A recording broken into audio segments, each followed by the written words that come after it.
Good evening. Welcome to autodidact IAS. आज का हमारा टॉपिक है revamp India's school health service. ये हम थोड़ा डिटेल में देखेंगे। ये अच्छी टॉपिक है, आपके मेंस पर्सपेक्टिव में भी के लिए भी बहुत हेल्पफुल होगा। उसके बाद है हिंट ऑफ एस्टेबिलिटी। श्रीलंका में अभी जो प्रेसिडेंट का इलेक्शन हुआ उसके बारे में हम लोग देखेंगे।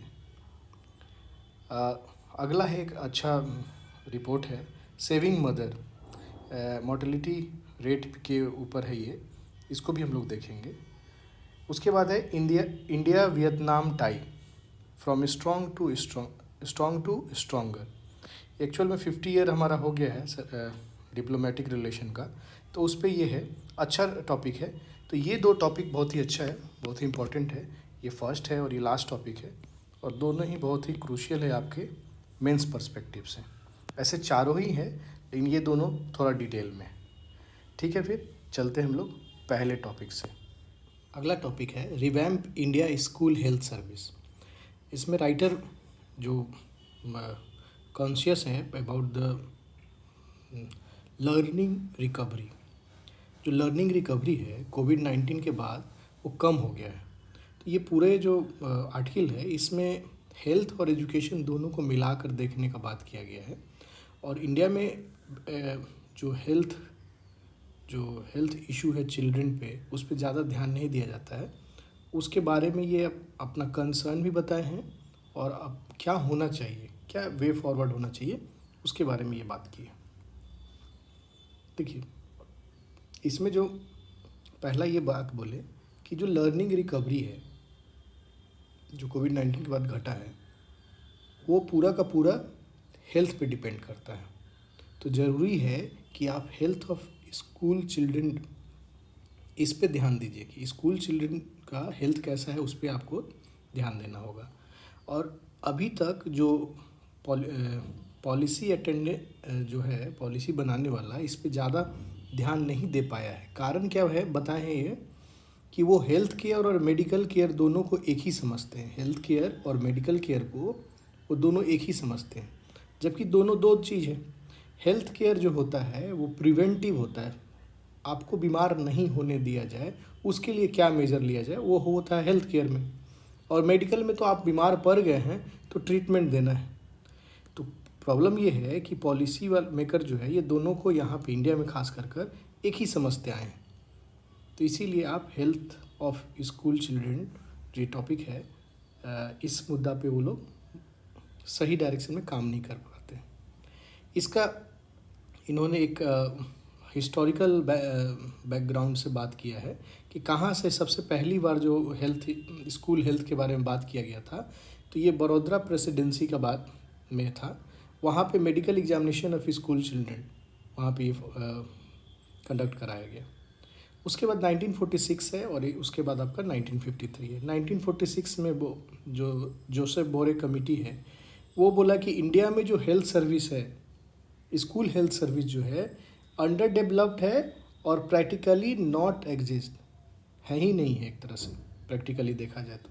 ठीक है, अगला जो है हमारा है सेकेंडरी एजुकेशन कमेटी जो है गवर्नमेंट ऑफ इंडिया का, वो 53 में जो बना था वो रिकमेंड किया कि हमको एक कॉम्प्रिहेंसिव पॉलिसी इंटरवेंशन चाहिए। ठीक है, जो कि डील करे हमारा स्कूल हेल्थ का और फीडिंग प्रोग्राम, ये दो पे बात किया गया। लेकिन इसका रिज़ल्ट क्या हुआ लॉन्ग रन में कि सारा स्टेट हेल्थ पे तो खाना पे तो काम किया, लेकिन हेल्थ वाले पे मिनिमल काम हुआ है, बहुत कम। ठीक है, मेजर फोकस उसका फीडिंग प्रोग्राम पे ही चल रहा था। ठीक है, अभी इसके बाद वो बता रहे हैं कि कोविड के बाद देखा गया कि दिल्ली गवर्नमेंट एक है 20 हेल्थ क्लिनिक खोला। ठीक है ना, इससे वो दो मैसेज बोलते हैं कि मिलता है, एक पॉजिटिव और निगेटिव दोनों मिलता है। पॉजिटिव में अगर आप देखोगे तो पॉजिटिव में भी दो चीज़ देखने को मिलता है कि ये जो दिल्ली गवर्नमेंट है स्कूल हेल्थ सर्विस को इम्पोर्टेंट दिया। और दूसरा, जो ये क्लिनिक खोला गया था, वो कॉरपोरेट रिस्पॉन्सिबिलिटी फंड को हेल्थ डिपार्टमेंट और एजुकेशन डिपार्टमेंट के कोलैबोरेशन से ये खोला गया था। तो इसमें ये भी इसका जो मल्टी स्टेक होल्डर पार्टिसिपेशन का भी इम्पोर्टेंट को दर्शाता है। मतलब दो चीज़ है कि ये गवर्नमेंट एक तो इसको समझा कि ये हेल्थ सर्विस जो है इम्पॉर्टेंट है चिल्ड्रन के लिए, और दूसरा इसको अगर हमको इम्प्लीमेंट कराना है तो पार्टनरशिप हमको बनाना ज़रूरी होगा। डिफरेंट मल्टी स्टेक होल्डर को हमको लाके एक इस पे काम करना होगा। ठीक है। निगेटिव में ये तो हुआ, निगेटिव में क्या है इनका निकल के आता है कि ये जो काम कर रहा है वो क्यूरेटिव फोकस पे काम कर रहा है, प्रिवेंटिव पे नहीं काम कर रहा है। ठीक है, ये इशू पहला ये बता रहे हैं। और इसी से फिर आगे निकलता है कि ये शो करता है कि कम्प्रिहेंसिव स्कूल हेल्थ सर्विस के बारे में अभी अंडरस्टैंडिंग पूरा नहीं है। ठीक है, तो भाई इस कम्प्रिहेंसिव स्कूल हेल्थ सर्विस के बारे में हमको नॉलेज कहाँ से मिलेगा?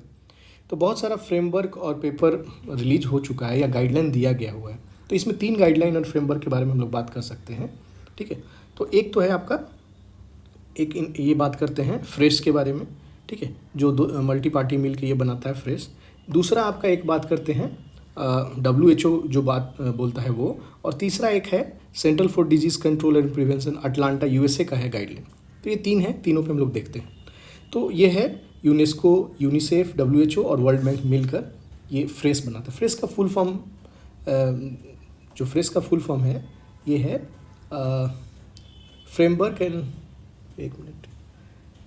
Focusing resource on effective school health, focusing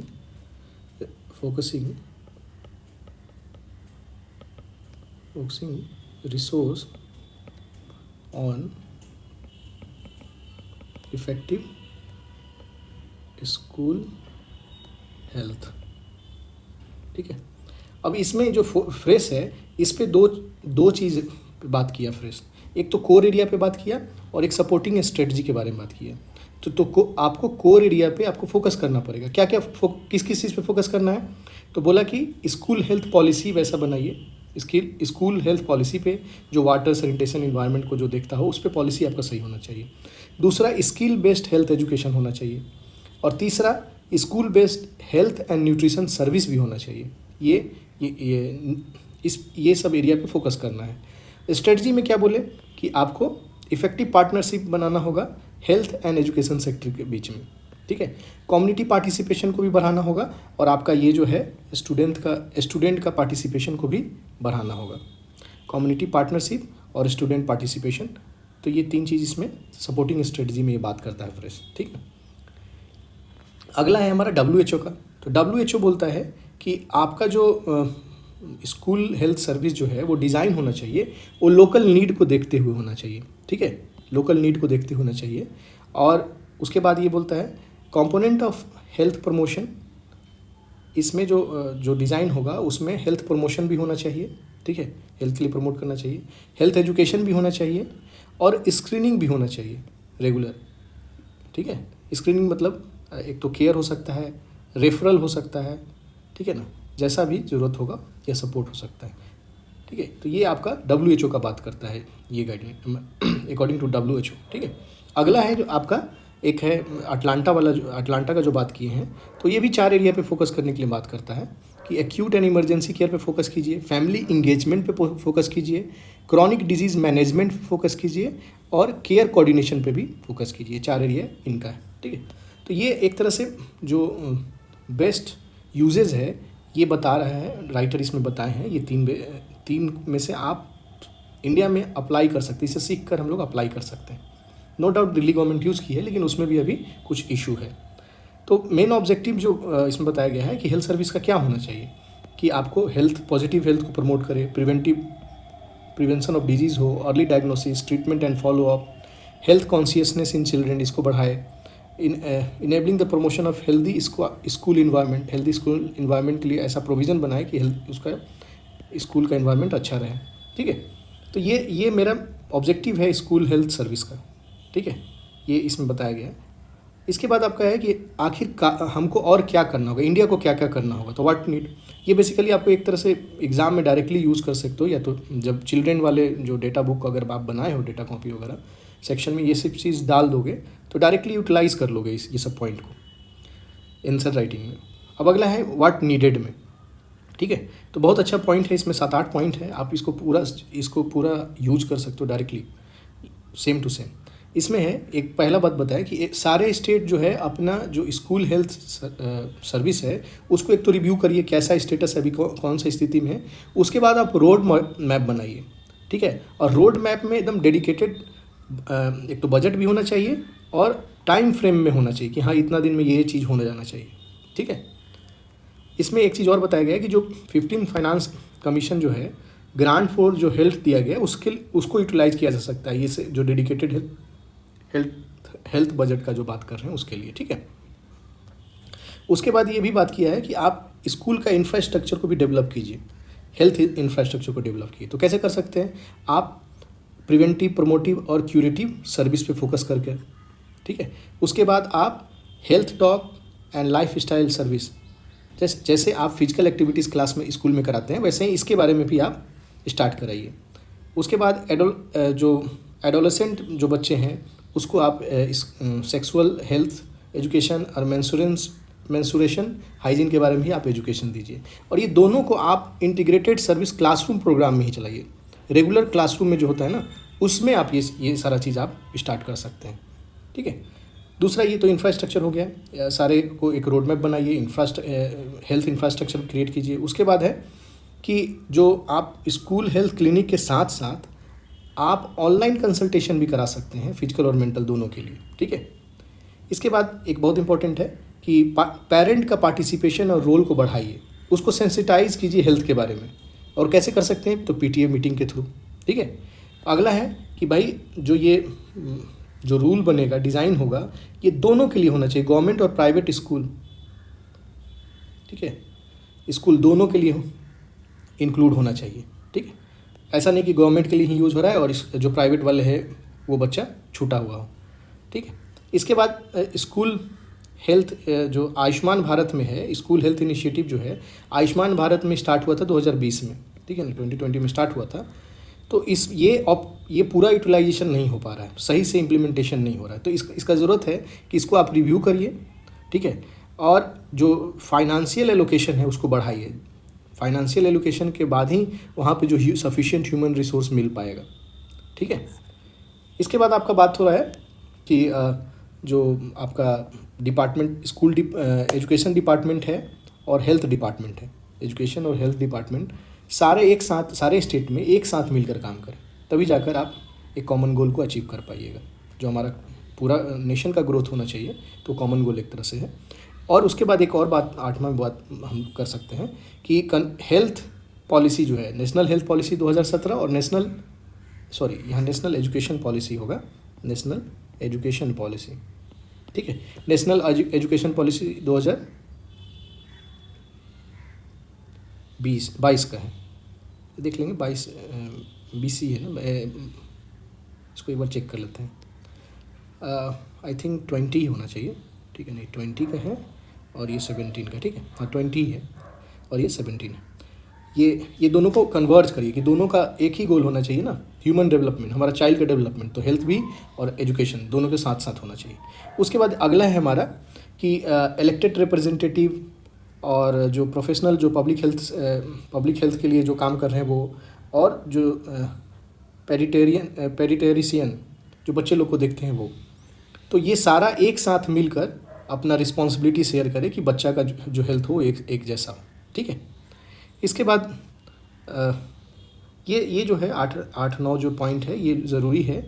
आप अपना भी सजेशन आप यूज कर सकते हो आंसर में, जब कभी पूछे सजेशन स्कूल चाइल्ड के बारे में या चाइल्ड के बारे में, तो आप ये पॉइंट, इसमें से बहुत सारा पॉइंट आप यूटिलाइज कर लोगे, ठीक है। तो ये लास्ट में यही इससे कंक्लूड करते हैं ये राइटर कि it is opportunity to bring children, parent, teacher, health and education sector specialist and department of health and education on the common platform to ensure better health and quality education for every children in India। इसमें यही है, बाकी सब ये जो conclusion है बाकी हम ऊपर जो बताएं उसी का है, ठीक है। इसमें इतना ही है। अब हम लोग नेक्स्ट टॉपिक देखते हैं, ए हिंट ऑफ स्टेबिलिटी। ये अगला टॉपिक है हमारा इसमें बेसिकली अभी जो प्रेसिडेंट इलेक्शन हुआ श्रीलंका में, और आपका ये रानिल विक्रमसिंघे जीत गए, ठीक है। अब ये बेसिकली ये इसके पहले पीएम भी थे वहाँ के, और इस कंडीशन में आप देख रहे हो रिवोल्ट हो रहा है, इस कंडीशन में जीते हैं तो इनके ऊपर बहुत दावेदारी आ रही है। इस आर्टिकल में यही बात चल रही है कि इनको क्या क्या चैलेंज अभी उठाना पड़ेगा। तो बेसिकली 3 चैलेंज है जो इसमें बात किया गया है। तो एक तो चैलेंज ये है कि जो रिवोल्ट कर रहे हैं उसको अपने पक्ष में करना, उसको समझाना कि हम आपके लिए हैं। क्योंकि वो लोग काउंटर कर रहा है कि क्योंकि ये पीएम थे जो अभी राजपक्षा जो वहाँ से गए हैं सिंगापुर, उनके वो जब प्रेसिडेंट थे तो ये आपका पीएम थे, तो उनका नज़दीकी जो रिवोल्टर है वो मान रहे हैं ये उनके नज़दीक है, तो इनको भी हटने के लिए बोला जा रहा है, ठीक है। तो इनको समझाना होगा सबसे पहली बात कि जो जनता है जो रिवोल्ट कर रहा है उसको अपने पक्ष में करना। अगर नहीं समझा पाए तो इनको जनरल इलेक्शन में जाना पड़ेगा, और अभी श्रीलंका एफर्ड नहीं कर सकता है जनरल इलेक्शन, ठीक है। और क्योंकि अभी देख रहे हो कि कितना ख़राब उसका इकोनॉमिक कंडीशन है, और अगर जनरल इलेक्शन में जाता भी है तो जो इकोनॉमिक को रिबिल्ड करना है उसमें उसको प्रॉब्लम होगा, ठीक है, डिले होगा। दूसरा ये है कि ये इकोनॉमिक को रिकवर करने के लिए ये आईएमएफ से बेल आउट के लिए बात चल रही है, ठीक है ना, आईएमएफ से बेल आउट का बात चल रहा है। अगर आईएमएफ मान जाता है वो उसका टर्म एंड कंडीशन कुछ होगा, और उस टर्म एंड कंडीशन में ये प्रेसिडेंट और जो आने वाले पीएम जो होंगे उनके लिए फेवरेबल कंडीशन नहीं होगा, क्योंकि वो कंडीशन हार्श कंडीशन देता है। इंडिया में भी हो चुका है, देखिए होंगे आप लोग अगर इकोनॉमिक्स पढ़ रहे होंगे तो वो अपना कंडीशन लगाएगा आईएमएफ, उसको फुलफिल करने के लिए जब ये डिसीजन लेगा तो वो मे भी हो सकता है अनपॉपुलर डिसीजन हो सकता है, तो उस समय भी प्रेसिडेंट और पीएम को दिक्कत होगा। और तीसरा जो प्रेजेंट सिचुएशन को कैसे संभालना वो भी एक चैलेंज है। आप देख रहे हो डोमेस्टिक प्रोडक्शन उसका घटा हुआ है, टैक्स रेवेन्यू भी घट रहा है, रेमिटेंस जो बाहर से आता था वो भी घट गया है, और करेंसी रिजर्व बहुत बहुत कम है। आपको पता होगा आज ही का न्यूज़ है कि अब पेट्रोल ऑड इवन जो गाड़ी का नंबर लास्ट डिजिट से पता चलेगा कि आज आपको पेट्रोल मिलेगा या नहीं मिलेगा, वो भी अगर 2 व्हीलर है तो उसको एक लिमिटेड अमाउंट पे ही मिलेगा, 1500 आई थिंक सो, 3 व्हीलर है तो 5000 है समथिंग, इस तरह से कुछ लिमिटेड अमाउंट पे अभी जारी किया गया है। तो करेंसी रिजर्व इतना कम हो चुका है, ठीक है। इसके बाद आपका एक और है कि इंडिया के लिए क्या है। तो इंडिया के लिए ऑफकोर्स इंडिया का नेबर है तो इंडिया को भी प्रॉब्लम होगा ही होगा, तो स्पिल ओवर इफेक्ट होने का संभावना है, तो उसको ओवरकम करने के लिए इंडिया कंसर्न अपना दिखाया है, कहीं उसका जो इकोनॉमिक और पॉलिटिकल क्राइसिस हमारे यहाँ पे असर कुछ ना डाले, उसके लिए इंडिया कंसर्न है। और इस चीज़ को ओवरकम करने के लिए इंडिया 3 pronged स्ट्रेटजी अपनाया है, ठीक है। श्रीलंका का रिलेशन से भी आप देखोगे कि धीरे धीरे वो अच्छा होने के तरफ बढ़ेगा। जैसे एक तो है सिंपैथी दिखाई इंडियन गवर्नमेंट, और उसके बाद स्टेबिलिटी और economic recovery through domestic means, इसके लिए इंश्योर करना चाहता है वो कि जो भी हो वो डोमेस्टिक डेमोक्रेटिक मीन जो वहाँ वही लोग खुद अपना अपने से ही ये रिकवरी करे, उसको एनेबल कर दे, इंडिया उसमें हेल्प कर दे। दूसरा है कि इंडिया जो है अभी तक जनवरी 2022 से लेकर अभी तक में 3.8 बिलियन डॉलर दे चुका है उसको, सपोर्ट या फूड हो और अदर मेडिकल हो, ये सारा चीज़ देख लोगे तो सारे वर्थ जो है उसका निकाल के 3.8 बिलियन है। इसी में कंपेयर किया गया है कि चाइना इसी समय में ज़्यादा कुछ नहीं कर पाया, 74 मिलियन ही दिया है। उसके बाद जो कर्ज दिया था चाइना जो दिया था श्रीलंका को, उसमें रिकंस्ट्रक्शन किया है, मतलब जो 10 साल का था हो सकता है वो 20 साल का कर दिया हो, जो 2% का था वो 1% कर दिया हो, मतलब डेब्ट को रीस्ट्रक्चर कर दिया। और दूसरा deferral of repayment this year, जो पेमेंट अभी इस साल देना होगा उसको मना कर दिया, ठीक है। तो ये देखोगे कि इसमें इंडिया का एक एज मिल जाएगा आने वाले समय में श्रीलंका का रिलेशन से, है ना। पिछले कुछ सालों से श्रीलंका जो है चाइना के साइड में झुकाव था, और बहुत दिन से हम लोग पढ़ रहे थे चाइना ट्रैप पॉलिसी, तो यहाँ पे भी कुछ कुछ दिखता है। खैर अभी इसमें नहीं लेते हम लोग। अगला ये 2 हुआ, एक सिंपैथी वाला 3.8 बिलियन का अभी तक सपोर्ट दे चुका है, और तीसरा है कि अपने आप को राजपक्षा के से दूर कर चुका है, ठीक है, क्योंकि वहाँ का जनता नहीं चाहता है कि ये राजपक्षा उसको लिए उसको सपोर्ट नहीं करता राजपक्षा को, तो इंडिया भी इसके सपोर्ट में नहीं है, उससे दूर अभी दूरी बनाए हुए, ठीक है। तो ये रहा, इसमें इतना ही है।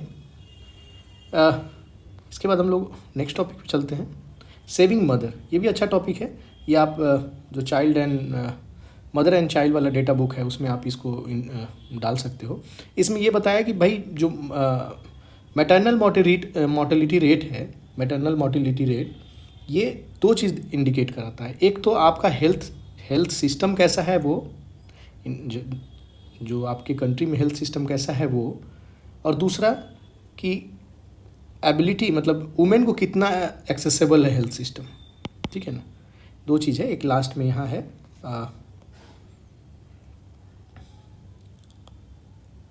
इधर, ठीक है, इसको देख लेते हैं पहले, ये देख लेते हैं। तो एमएमआर इंडिकेट करता है कि women ability to access to health care, contraceptive device और न्यूट्रिशन। इस तरह से आप कह सकते हो ये एक्सेसिबिलिटी रहेगा तो एमएमआर घट जाएगा, और इस तरह से आपका एक efficiency of health care system को भी ये दर्शाता है, ठीक है। रिसेंट थ्योरी इसमें एक बताया गया है, जिसमें एक स्टडी हुआ रिसेंट स्टडी में, जो PLOS ग्लोबल पब्लिक हेल्थ किया है।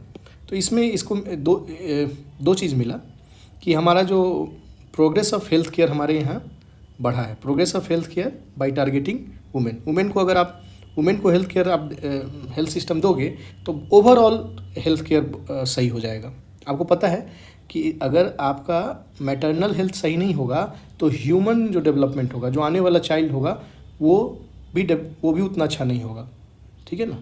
माँ से जो फर्स्ट जनरेशन उसकी मदर है तो चाइल्ड पे भी असर पड़ता है। अगर उसको एनीमिया है तो चाइल्ड में भी कुछ दिक्कत आएगा, ठीक है, चाइल्ड का डेवलपमेंट सही नहीं हो पाएगा। और दूसरा है, एक है एमएमआर का एस्टीमेट, जो इंडिया एमएमआर का एस्टीमेट देता है उस पर वो क्वेश्चन रेस करता है, ठीक है। तो एक तो बताया कि भाई हमारे यहाँ पे जो इंडिया में हेल्थ केयर सिस्टम हम लोग का सही हुआ है क्योंकि हम लोग वुमेन को टारगेट करके ठीक कर रहे हैं, और दूसरा जो एमएमआर का रिपोर्ट जा रहा है उस पर भी ये क्वेश्चन उठाया गया है ये स्टडी से कि ये सही है या नहीं है। इस पर एक और है international institute for population science, ये अपना एमएमआर का डेटा दिया है, फाइंडिंग दिया है, वो यूज किया था सेंसेक्स डाटा और सैंपल रजिस्ट्रेशन सिस्टम जो है इसको यूज करके एमएमआर का डेटा दिया। इसमें कुछ फाइंडिंग है जो बहुत इंपॉर्टेंट है।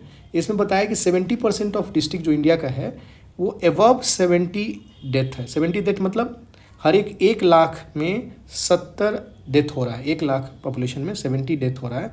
तो ये बेसिकली आपका 70 ही अगर होता तो ये हमारा सस्टेनेबल डेवलपमेंट गोल का टारगेट ही यही है कि 2030 तक हम लोग को ये टारगेट अचीव करना है, ठीक है। ये मतलब 70, लेकिन हमारे यहाँ क्या है, ये अबव है, ठीक है। सस्टेनेबल डेवलपमेंट गोल आपको पता होगा ये किस में है, ये जो हेल्थ वाला बात है आपका 3, गोल नंबर 3 में है, ठीक है, गोल नंबर 3 में ही है हेल्थ का बात होता है। इसके बाद इसमें इंडिया के पर्सपेक्टिव में बात किया गया कि जो साउथ इंडिया और महाराष्ट्र है इसमें लेस देन 70 है, मतलब ये सस्टेनेबल जो डेवलपमेंट गोल है उससे अच्छा में है, ठीक है। लेकिन नॉर्थ इंडिया और सेंट्रल रीजन में जब देखा गया तो बहुत कम है, बहुत कम ऐसा डिस्ट्रिक्ट है जो लेस देन 70 है, ठीक है ना। मतलब ये वाला जो है ख़राब कंडीशन में है, इसका जो एमएमआर है जो बहुत ज़्यादा है, कंडीशन इसका बहुत ख़राब है, ठीक है ना। कंडीशन जो है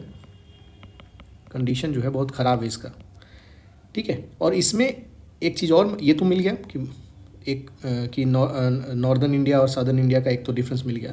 एक और बताया कि ओवरऑल इंडिया में inequality with in the state भी बहुत ज़्यादा है।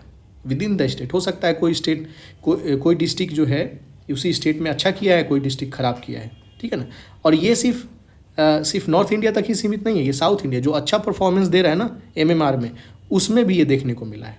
और एक असम का बताया है कि ये इसका 200 से ज़्यादा एमएमआर होने वाला एक असम है, ठीक है ना।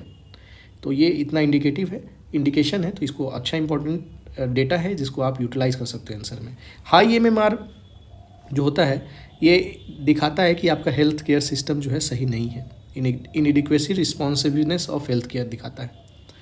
अच्छा, इसमें एक और चीज़ दिया है कि एमएमआर को रिड्यूस किया जा सकता है, इसका प्रूव है। तो क्या क्या बताया है कि आप एक्सेस बढ़ा दो कंट्रासेप्टिव का, एंटीनेटल केयर जो होता है उसको बढ़ा दो, post delivery system health care जो होता है उसको और अच्छा कर दो, बॉडी मास जो है उसको इम्प्रूव करने से, इकोनॉमिक स्टेटस भी अगर अच्छा करते हो उससे भी एमएमआर घटता है। हाई ऑर्डर बर्थ जो होता है ना, हाई ऑर्डर बर्थ मतलब कि एक के पास, एक वुमेन के पास, मदर के पास 3 लिविंग चिल्ड्रन रह रहा हो, या एक और है हाई एज में बर्थ होना, है ना, उसको बढ़ाइए। ज़्यादा कम उम्र में बच्चा नहीं होना चाहिए, उससे भी डेथ होता है ना। एक छूट गया है, यहाँ है आपका higher birth in higher as,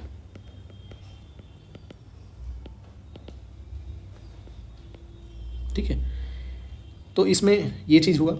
need क्या है अभी, अभी इसमें दिया हुआ है कि क्या ज़रूरी है अभी, तो आप एक करो कि ओवरऑल केयर जो है वुमेन का उसको इम्प्रूव करो, और दूसरा आपको रियल टाइम ट्रैक रखना होगा क्रूशियल हेल्थ डाटा का, है ना। अभी फ़िलहाल क्या डेटा है उसको सही रियल टाइम में रखना होगा, ठीक है ना। और उसके बाद इमीडिएट एक्शन लीजिए जिससे कि हम लोग सस्टेनेबल डेवलपमेंट गोल को हम लोग अचीव कर पाएँ। तो इसमें इतना ही है। चलिए, टॉपिक है India Vietnam tie from strong to stronger. Actually ये अभी जो राइटर है ये अभी हमारा जो 50 ईयर डिप्लोमेट रिलेशन है उसी के ऊपर में लिखा है कि अभी कैसा रिलेशन है और आगे आने वाले टाइम में हमारा रिलेशन कैसा होगा। तो ये बताया कि जैसे स्ट्रेटजिक और इकोनॉमिक इंटरेस्ट दोनों का और कॉमन विजन जो है पीस एंड प्रोस्पेरिटी के लिए, पीस एंड प्रोस्पेरिटी का कॉमन विजन, ये दो चीज़ मिलकर हम लोग का जो फ्रेंडशिप है उसको फर्दर स्ट्रेंथन करता है, ठीक है। और इसके अलावा जो ये फ्रेंडशिप है ये इंडिया और वियतनाम का, ये हमारा रीजनल स्टेबिलिटी एंड प्रोस्पेरिटी के लिए बहुत ही हेल्पफुल होने वाला है आने वाले टाइम में, ठीक है।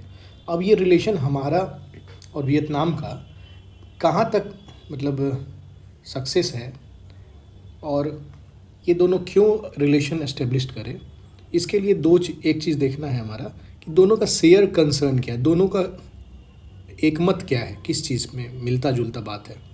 तो मिलता शेयर्ड कंसर्न में अगर आप बात करोगे तो इसमें है कि दोनों मैरिटाइम नेशन है, दोनों का अगर आप मैप में जाकर आप देख लो दोनों का लोकेशन, दोनों ही ट्रेड जो है ज़्यादातर सी रूट से उसका हो रहा है।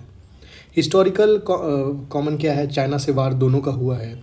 इंडिया का एक्ट ईस्ट पॉलिसी में दोनों से रिलेशन है। उसके बाद स्ट्रेटजिक कंसर्न है, दोनों का शेयर स्ट्रेटजिक कंसर्न है, मतलब एनर्जी सिक्योरिटी से और open and secure sea line communication, ये दोनों ही चाहता है ऐसा। दोनों जो है अपना पॉलिटिकल जो पॉलिसी है या कोई भी डिसीजन जो अपना इंटरनल लेता है उसमें किसी भी एक्सटर्नल का हस्तक्षेप नहीं रहता है, ठीक है। उसके बाद दोनों ही जो कंट्री है टेरिटोरियल डिस्प्यूट दोनों में चल रहा है। टेरिटोरियल डिस्प्यूट जो है चाइना के साथ दोनों में ही देखने को मिलता है। इसके बाद इंडिया का भी इकोनॉमिक और स्ट्रेटजिक इंटरेस्ट चाहता है इंडिया कि अपना और बढ़ाएं, और साथ ही साथ वियतनाम भी का भी डिज़ायर है कि हमारा स्ट्रेटजिक ऑटोनॉमी, अपना ऑटोनॉमी रहे। तो ये इस संदर्भ में दोनों एक साथ दिखता है, ठीक है। तो शेयर कंसर्न आपका ये हुआ। उसके बाद क्या है, कौन सा ऐसा फोर्स है कि दोनों को एक साथ लाने वाला है। तो ड्राइविंग फोर्स में अगर आप बात करो तो India aspiration to counter China, ठीक है। Increasing trade with East and South East Asia, India desire to intensify its presence to track potential development in the maritime domain that could affect its national interest। India चाहता है कि हम अपना जो maritime presence बढ़ाएं, ठीक है ना। मैरिटाइम प्रेजेंस जो है वो अपना चाहता है बढ़ाने के लिए जो उसके नेशनल इंटरेस्ट को इफेक्ट करेगा पॉजिटिवली, वो इंडिया का क्या है डिज़ायर है। उसके अलावा उसके बाद अगला है important of forward maritime presence, मतलब आप मैरिटाइम एरिया में जो सी में है हर एक जगह आप प्रेजेंट रहिए, नेवल से पार्टनरशिप बनाइए। ये आगे चल के डेटरेंट जो आपका पोटेंशियल जो क्या बोलते हो, जो पोटेंशियल एडवर्सरीज आने वाला है उसके लिए आपको हेल्पफुल करेगा, ठीक है ना। आप देखोगे स्ट्रिंग ऑफ पर्ल्स अगर आप देखे होंगे तो इंडिया भी उसके अगेंस्ट में कहीं ना कहीं काउंटर किया है चाइना को। जहाँ जहाँ चाइना गया है, उसके बगल में इंडिया उसको काउंटर करने के लिए अपना प्रेजेंस बनाए रखा है। ठीक है, तो उसी संदर्भ में ये forward maritime presence and naval partnership का इंपॉर्टेंस समझता है इंडिया। उसके अलावा 55% जो 55% ऑफ इंडियन ट्रेड जो है वो Indo Pacific region passes through South China Sea. तो साउथ चाइना सी इंडिया के लिए इंपॉर्टेंट है, इंडिया वहाँ पे स्टेबिलिटी एंड पीस चाहेगा, और इस संदर्भ में वियतनाम बहुत ही हेल्पफुल साबित हो सकता है। ठीक है, इसके बाद अगला आपका है कि प्रेजेंट रिलेशन जो है हमारा, प्रेजेंट रिलेशन इंडिया और वियतनाम का है, तो उसमें हम लोग दो तीन हेडिंग के अंदर, सब हेडिंग के अंदर करेंगे। एक स्ट्रेटजिक जो रिलेशन है वो, और cooperation in maritime domain through, और क्या क्या ऐसे कर रहे हैं वो, और एक है एंगेजमेंट थ्रू सब रीजन एंड मल्टीलेटरल फ्रेमवर्क के थ्रू। तो प्रेजेंट रिलेशन में हम लोग स्ट्रेटजिक वाला में देखें तो 2007 में हमारा formal declaration on strategic partnership है, 7 में हुआ, 16 में कम्प्रिहेंसिव हो गया ये। ठीक है, फिर अभी हाल फिलहाल में हम लोग joint vision for defence cooperation and memorandum of understanding sign किए हैं। उसके बाद डिफेंस लाइन क्रेडिट है हमारा, डिफेंस लाइन क्रेडिट जो है 100 मिलियन का तो इम्प्लीमेंट हो चुका है, और 500 मिलियन का अभी फाइनलाइजेशन हो रहा है उस पर। ठीक है, इसके अलावा मिलिट्री ट्रेनिंग एंड असिस्ट वियतनामी नेवी को असिस्ट करते रहे हैं। उसके बाद बोट दिए हैं, वियतनाम जो है सर्वेलेंस सिस्टम चाह रहा है, उसके लिए एक्सप्लोर कर रहा है, तो ड्रोन हो सकता है उसके लिए मिले। ठीक है, तो स्ट्रेटजिक पार्टनरशिप में यहाँ पे अभी हम लोग का दिख रहा है इतना सारा चीज़।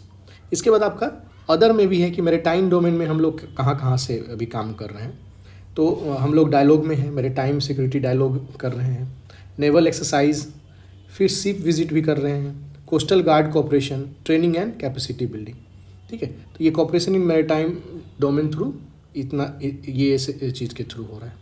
इसके अलावा हमारा इंगेजमेंट थ्रू सब रीजनल एंड मल्टीलेटरल फ्रेमवर्क। ठीक है ना, तो इसमें आप देखिएगा इंडियन ओशन रिम एसोसिएशन में भी है दोनों, Bay of Bengal initiative for multi sectoral technical and economic cooperation, इसमें भी है, Asia defence and ministerial meet plus, इसमें भी है, एशियान में तो है ही है ना। फिर उसी में फॉरेन मिनिस्ट्री अभी हाल फिलहाल में एशियान और इंडिया में प्रपोज़ किया है, एशियान और इंडिया का फॉरेन मिनिस्टर्स जो है प्रपोज़ किया है, एशियान इंडिया में मैरीटाइम एक्सरसाइज और डिफेंस इनफॉर्मल मीट, ये भी इसके लिए प्रपोज़ किया है, जो कि नवंबर में होने वाला है। इसके अलावा collaboration around the 7 pillar of Indo Pacific ocean initiative. आप 7 पिलर जो है, 7 pillar of Indo Pacific ocean initiative, इसको आप देखिए नेट से, ऐसे बता देते तो ईजी रहता, लेकिन आप देखिए और कमेंट बॉक्स में लिखिए कौन कौन सा 7 पिलर है। ठीक है, अगला है आपका कि और कहाँ कहाँ हम लोग अभी इंगेजमेंट कर सकते हैं, other potential area of engagement क्या क्या हो सकता है। तो हम लोग एकेडमिक एंड कल्चरल कोऑपरेशन बढ़ा सकते हैं, शिप बिल्डिंग बढ़ा सकते हैं, मैरीटाइम कनेक्टिविटी, एजुकेशन और रिसर्च इसको बढ़ा सकते हैं, कोस्टल इंजीनियरिंग बढ़ा सकते हैं, ब्लू इकोनॉमी बढ़ा सकते हैं, मैरीटाइम हैबिटेट कंजर्वेशन, ठीक है ना, ये भी बढ़ा सकते हैं। उसके बाद advance collaboration between maritime and security agency, ठीक है, ये भी कर सकते हैं हम लोग।